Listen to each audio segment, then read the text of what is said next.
And how is your guys' German now after all these years? Pretty good. I'd say I'm decently fluent.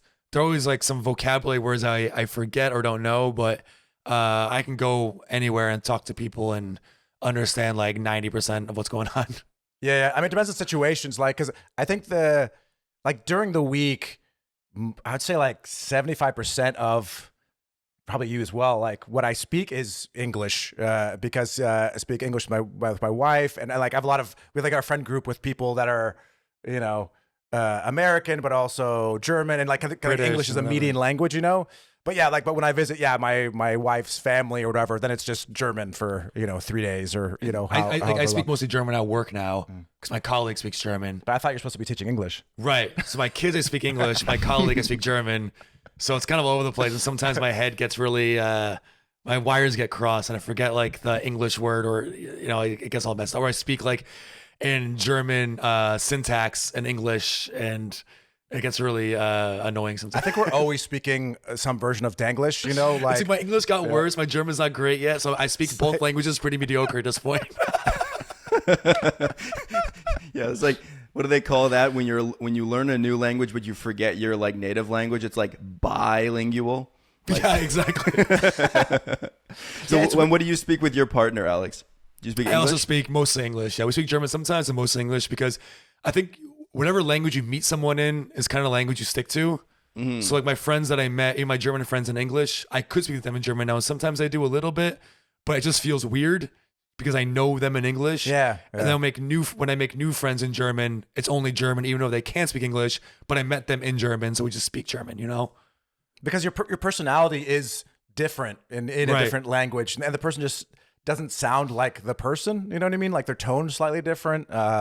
Yeah, and in German, I'm a very boring person because like I can speak it, but like I don't have the extreme nuances. Yeah, I can't do jokes as quickly as I can in English. So it's a lot of like the moment comes, and then it's like 30 seconds later, I finally got the joke I want to say, but it's so beyond. Conversation's over. It's like so beyond. Or like, damn it, you'll say it like quietly because you're not sure if it's correct. And no one hears you, but then one person heard you, and they laugh like, "Oh, I should have said it louder, and it would have been great."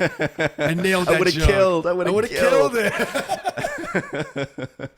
Yeah, German's kind of notorious for being a difficult language to learn as well. They have these grammatical cases that add a bunch of endings and declinations to adjectives and all kinds of stuff. Was it difficult for you guys to learn German? Yeah. That der die das. Like eventually, at some point, I just learned it's better just to not give a crap about the der die das, because as long as because when you care, then you start speaking a lot less because you're really focused on remembering, okay, is that word der, this, das, that. But if you just use one randomly, a German will still know what you mean because you know what I mean. So it's better to get yourself speaking and then kind of slowly kind of get that grammar stuff locked in later on, if that makes sense. Like that grammar kind of came after speaking it for a while, and you hear it more often. You kind of like, that doesn't sound right. That should maybe be das. I don't know why, but it just should be, because I've been surrounded by language so much at that point. You just kind of get it. Yeah. What I like in German though is it does have a lot of rules, but it has very specific rules on pronunciation. So you could see any random German word that you've never seen before in your life, and you could pronounce it correctly because like English. Pronunciation makes no sense with English. You have so many words that don't make any sense pronunciation-wise, or you have two words spelled completely different and they sound exactly the same. German, it's very regimented on how things are pronounced for like 99% of words. So in that sense, I like it. And also a lot of these bigger German words that look insane to people are, it's like a 40-letter word and you're like, oh my God. But if you know a little bit of German, you just look at it, it's literally just 5 tiny words put together. And not knowing that word, you can take those 5 words and in your head, like figure out what that long word probably means, So it's also really fun. It's like a little puzzle in your head when you get it. It's very, very satisfying, Right. Mm-hmm. Yeah, there's definitely a lot of pieces to put together in that puzzle, I feel like. Yeah. I learned German for a while on my own, and then I took it in university. I took maybe like 5 or 6 classes, and then after that, I did that exchange, or it was more like a study abroad program, really, in the north there. So then it was all German. It was like 9 to 2 every day. We just did like German classes, and we had a meeting every week with like other students where we'd hang out and stuff. And so I felt like I learned a lot. And then I went back to Canada and then did more German classes at the university. So that was kind of a nice little like German sandwich where I had some instruction here, some instruction here, and then kind of an immersion experience in Germany. Were you like thinking of maybe moving there someday, or you just kind of like were having fun with German? I was just kind of having fun with it, to be honest. Like I like languages, and all my family is all like German, like cool. they all have German heritage. Like no one in my family was born in Germany, but I mean, my last name is Hartmann, right? Like, which I only pronounce it that way if I'm trying to make a point, but it's like, very much German on both sides, my dad's side and my mom's side. I think on my mom's side was the closest to Europe. So like my grandpa on my mom's side he was the first one in his family to be born in Canada. Other than that, it was all like European born. I think they were actually Russians, but like they lived in a German speaking community. Sure. And so I was kind of trying to connect, I guess, to my heritage. No one in my family speaks German anymore, so I wanted to kind of rekindle that culture, I guess, for myself at least. Cool. And then I ended up going to Germany, and it worked out really well. But the last couple of years, like I don't have anyone to speak German with, and so my German is like gotten really crappy now, and now it's harder for me to speak it because I've forgotten like so many words and stuff like that. But it's a challenging language. I think one of the things that makes it a little bit easier in comparison to like, let's say, Romance languages or something like that is that there's less verb conjugation. Like, if you learn like Spanish or French or Italian, there's like the conjugation tables are like huge for all of the different verbs. But with German, like I think there's even less verb tenses than in English. Like if you say ich gehe, that can mean I go, but it can also mean I am going. Right, true. Right. Like also present tense, yeah. So you're already eliminating one tense, where if you learn Spanish, you have to add tenses that don't even exist in English, right? Like the subjunctive and things like that. So that is kind of a saving grace a little bit, in the face of like a bunch of other complicated grammar rules. Right, because then they add, once you kind of get like, all right, der, die, das, I get that. Then like, wait, now it's going to change to dem, der, dem. And then that's going to change to den, die, and then dead, and there's all these other things like, you just told me there's only 3. Now those 3 became 9, and that's not fair. Yeah, for an English speaker, at first it's a lot where you're like, what is all this extra all work for the I word have to do now? Yeah. Basically, yeah.